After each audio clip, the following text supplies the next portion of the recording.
చెప్పింది.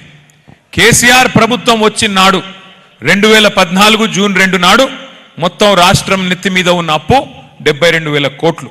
అంటే మనకు వారసత్వంగా విరాసత్తుగా వచ్చింది 72,000 కోట్లు.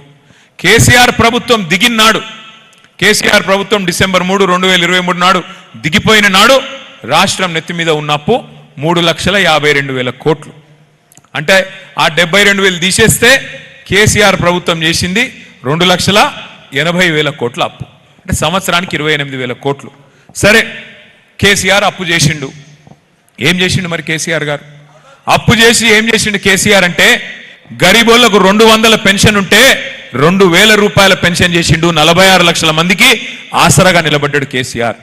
ఎస్, కేసీఆర్ అప్పు చేసిండు.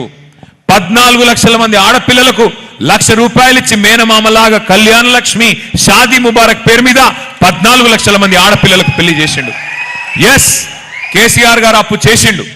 15 లక్షల మంది ఆడపిల్లలకి కేసీఆర్ కిట్ ఇచ్చిండు. ఒక ఆడపిల్ల పుడితే 13,000, మగపిల్లగాడు పుడితే 12,000 రూపాయలు ఇచ్చిండు. కేసీఆర్ అప్పు చేసిండు. 1000 గురుకుల పాఠశాలలు పెట్టిండు.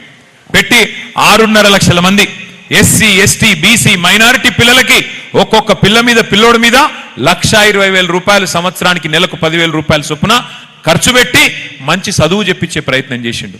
ఎస్, కేసీఆర్ అప్పు చేసిండు. దశాబ్దాల మీ కోరిక వికారాబాద్ జిల్లా కావాలని ఇలా జిల్లా చేసిండు కేసీఆర్. కలెక్టర్ను తెచ్చిండు, ఎస్పీని కూర్చోబెట్టిండు. ఆ జిల్లాలో ఒక మెడికల్ కాలేజీని ఇచ్చిండు, ఒక నర్సింగ్ కాలేజ్ ఇచ్చిండు. ఇవాళ ఇవన్నీ పూర్వ రంగారెడ్డి జిల్లా మన సోదరుల కోసం ఇచ్చిండు. ఎస్, కేసీఆర్ అప్పు చేసిండు. కరెంటు చక్కగా లేకపోతే, కాంగ్రెస్ ప్రభుత్వం మనకు కరెంటు కష్టాలు ఇచ్చిపోతే వాటిని పరిష్కారం చేయడానికి 24 గంటల కరెంటు రైతులకు ఇవ్వడానికి 1,00,000 కోట్లు కరెంటు మీదనే ఖర్చు పెట్టిండు కేసీఆర్. ఎస్, కేసీఆర్ అప్పు చేస్తే ప్రజలకు మంచి చేసిండు. నేను అడుగుతున్నా, ఇవాళ కేసీఆర్ గారు అప్పు చేస్తే నేను ఇంకో గంట సేపు చెప్పగలుగుతా. పాలమూరు రంగారెడ్డి ఎత్తిపోతల పథకాన్ని, మీ ప్రాంతానికి నీళ్లు తెచ్చే కార్యక్రమాన్ని 90% పూర్తి చేసి వీళ్ళ చేతుల్లో పెట్టిండు కేసీఆర్. 30,000 కోట్లు ఖర్చు పెట్టిండు. నేను అడుగుతున్నా రేవంత్ రెడ్డి గారిని, కాంగ్రెస్ నాయకత్వాన్ని, 10 ఏళ్లలో కేసీఆర్ గారు 2,80,000 కోట్లు అప్పు చేసిండు. మీరు 2.5 ఏళ్ళు అయింది. ఈ 2.5 ఏళ్లనే 4 లక్షల కోట్లు అప్పు చేసిండు రేవంత్ రెడ్డి గారు. 4 లక్షల కోట్లు. మరి ఎక్కడ పోయినాయి పైసలన్నీ? ఎక్కడ పోతున్నాయి?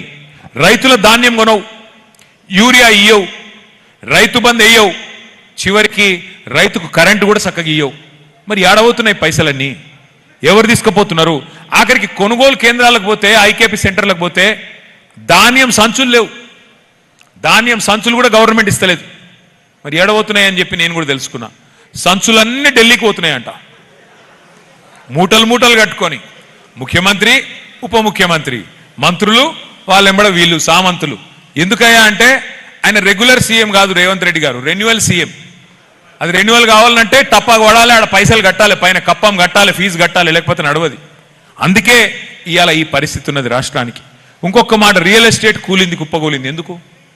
ఆర్ఆర్ ట్యాక్స్ వసూలు చేస్తున్నాడు రేవంత్ రెడ్డి గారు. ఒక బిల్డింగ్ కట్టాలంటే హైదరాబాద్లో కేసీఆర్ ప్రభుత్వంలో రూపాయి లంచం లేదు, లేఅవుట్కు పైసలు ఇచ్చే అక్కర లేదు. కానీ ఇవాళ రేవంత్ రెడ్డి గారు రాగానే స్క్వేర్ ఫీట్కి ఎంత, అట్లాగే మీకు దేనికి ఎంత లెక్క పెట్టి తోలు వలిచి బిల్డర్ల దగ్గర వసూలు చేస్తూ ఉన్నారు. స్క్వేర్ ఫీట్కి 200. ఇవాళ RR tax, Rahul Revanth tax. మేము ఉత్తగానే వచ్చినామా అని చెప్పి దబాయించి దటాయించి ఇలా పైసలు గుంజి ఒక్కొక్క బిల్డర్ మెడ మీద కత్తి పెడితే ఆఖరికి రియల్ ఎస్టేట్ డామ్ అనే పరిస్థితి వచ్చింది. ఎన్ని మాటలు! ఇదే చేవెళ్ల గడ్డ మీద ఎస్సీ ఎస్టీ సోదరులకు మాటలు ఇచ్చినారు. ఏం చెప్పినారు ఆ రోజు? కేసీఆర్ దళిత బంధు అంటుండు, దళిత బంధు 10 లక్షలు అంటున్నాడు. మేము అధికారంలోకి రాగానే 12 లక్షల రూపాయలు అంబేద్కర్ అభయహస్తం పేరు మీద ఎస్సీలకు, ఎస్టీలకు అందరికీ ఇస్తాం అని ఇదే చేవెళ్ల గడ్డ మీద చెప్పినారు. ఇలా ఇందిరమ్మ ఇండ్లు అంటున్నారు. ఇందిరమ్మ ఇండ్లు మీరు చెప్పిన మాట, రేవంత్ రెడ్డి గారు, మల్లికార్జున్ ఖార్గే గారు చేవెళ్లలో చెప్పిన మాట. 5 లక్షలు కాదు, ఎస్సీ సోదరులకు, ఎస్టీ సోదరులకు 6 లక్షల రూపాయలు ఇస్తాం. అట్లాగే అన్నిటికన్నా ముఖ్యంగా చెప్పిన మాట, చాలా మంది నమ్మిన మాట, కేసీఆర్ వస్తే అసైన్డ్ భూములు గుంజుకుంటాడు, మేము రాగానే అసైన్డ్ భూములన్నిటికీ పట్టా భూములు చేస్తాం, పట్టా భూములు చేసి మీకు ఇచ్చేస్తాం, మీది మీకే ఉంటది, మీరు అమ్ముకోవచ్చు, ఏమన్నా చేసుకోవచ్చు. చెప్పిరా లేదా? లేదంటే చూపెడతా వీడియోలు, అవి కూడా ఉన్నాయి, అవి కూడా తెచ్చిన. ఎందుకంటే ఇట్లా ఒకటి కాదు, ఎస్సీలను మోసం చేసినారు, ఎస్టీలను మోసం చేసినారు, ఇక బీసీ సోదరులకు చెప్పినారు సంవత్సరానికి 20,000 కోట్లు ఇస్తాం బీసీలకి, 5 ఏళ్లలో 1,00,000 కోట్లు ఇస్తా, 42% రిజర్వేషన్ ఇస్తా. ఒక రాజకీయాల్లో విద్యా ఉపాధి అవకాశాల్లో మాత్రమే కాదు, 42% రిజర్వేషను మీకు ప్రభుత్వ కాంట్రాక్ట్లలో కూడా ఇస్తా అని చెప్పి మోసం చేసినాడు. మైనారిటీ సోదరులకు మోసం, మైనారిటీ సబ్ ప్లాన్ పెడతా, మీ అందరికీ బ్రహ్మాండంగా 4,000 కోట్ల బడ్జెట్ పెడతా అని మైనారిటీ సోదరులకు కూడా టోపీ పెట్టిండు, మోసం చేసిండు, వాళ్ళను కూడా ముంచిండు. ఈ రోజు ఈ రాష్ట్రంలో మోసపోని వర్గం ఏం లేదు. 2 ఉద్యోగాలు ఊడగొట్టండి, కేసీఆర్ది కేటీఆర్ది 2 ఉద్యోగాలు ఊడగొట్టండి, మీకు 2 లక్షల ఉద్యోగాలు ఇస్తా సంవత్సరంలో అని చెప్పి పిల్లలకు మోసం చేసిండు. ఈ రాష్ట్రంలో ఇవాళ రేవంత్ రెడ్డి బాధితుడు కానోళ్ళు ఎవరు లేరు. బ్రహ్మాండమైన మోసం మామూలుగా చేయలేదు. చివరికి ఆ ఉప ముఖ్యమంత్రి గారు బట్టి విక్రమార్క గారు ఉంటారు, ఇక ఆయననైతే రేవంత్ రెడ్డి రజనీకాంత్ లెక్క డైలాగులు కొడితే ఆయన కమల్ హాసన్ లెక్క యాక్టింగ్ చేసిండు.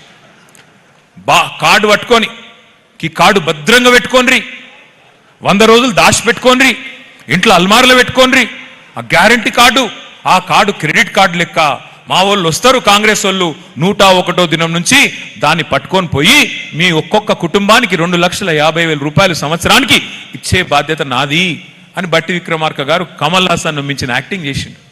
ఏడవైంది మరి ఈడ బట్టి విక్రమార్క ఏడున్నాడు? ఏం చేయాలి? ఆ కార్డు ఇప్పుడు భద్రంగా పెట్టుకోమంటివి కదా, ఇప్పుడు ఏడ పెట్టుకోవాలి?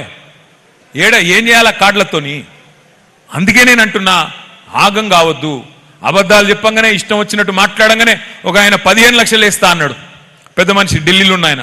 15 लाख हर किसी के अकाउंट में डाल देंगे भाइयों बहनों मित्रों అని ఆయన అడిగే, ఈయననేమో 15,000 రూపాయలు వేస్తా అని చెప్పి ఈయన చెప్పే, అటు ఆయన మళ్ళీ చేయిచ్చే, ఇక్కడ ఈయన చేయిచ్చే. బంగారం వల్ల కేసీఆర్ గారి ప్రభుత్వం ఉంటే మీరు అడగకముందే బిర్యానీ పెడితే ఆయననేమో పోగొట్టుకుంటుమి, వీళ్ళిద్దరిని తెచ్చి నెత్తి మీద పెట్టుకుంటుమి. అలా ఏమవుతున్నది? ఏం సాధించినాం? అందుకే ఎలక్షన్ రాగానే ఆగం కావద్దు, ఎలక్షన్ రాగానే మనం కన్ఫ్యూజ్ కావద్దు. సరే ఎమ్మెల్యే పోయిండు, ఒకటే యాద పెట్టుకోండి, గెలిపించింది మీరే, మళ్ళా మీరు ఓడగొట్టేది కూడా రేపు బరాబర్ మీరే. ఆ ఎమ్మెల్యే గారు వదిలిపెట్టొద్దు, బరాబర్ గెలిపించిన మీరే మళ్ళా ఓడగొట్టే బాధ్యత తీసుకోవాలి. ఉన్నాయి 300 దాకా బూతులు ఉన్నాయి చేవేలలో, కానీ మనం ఊరికేనే ఏదో స్పీచ్ చెప్పుకొని